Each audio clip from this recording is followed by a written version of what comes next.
sawir baynu maanta gaarnay nin doonaya in uu stuudiyihiisa xayeysiiyo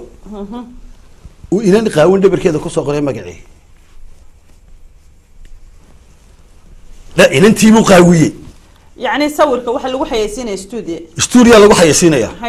inan no ma aha inan sawira inan no nin dhalay oo xaya ayaa inta dhabarkeedii laga qaaday maradii lagu qoray hebel studio inanta dhabarkeedii qaawan dab subhanaka ya cadim deynaadir ha ma arkin anigu taa waxay noqotay daahriya shamishtaride waa de looma cumaamadin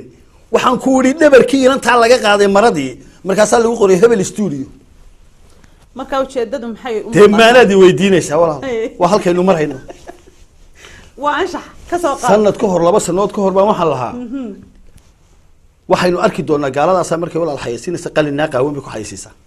inagu maanta waxaynu maraynaa ha meel soke dhabar la qaawiyay baynu maraynaa iyo inan muusig ciyaaraysa waxba soo socda inantani ama ninkan waxa koolaan waxaanu matalaynaa action ka matalaysa bil anshaxahe ka daadee ka dawala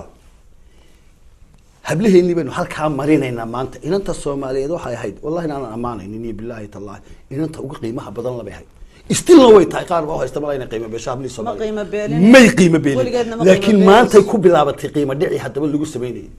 mar hadaynu marayno dhabarkoodii tadqaawsan magaceeda ku qor magaca meesha businesskiba halka ina la maraya iyada laftarkeedu inay yeesho miyata walaalo waa inana waa laga aqal badin karaa walaal ina rag waa walaal waa waraabe waa anoo miirande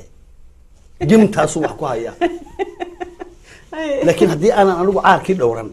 محرم كيجي هدي أنا دوران ولا لي أي دورية عندنا كل دور مش مركامينا ولا الله ما أنت هالكاسة إنه مرينا ما حد مرينا سا أوكي هبله واحد مدة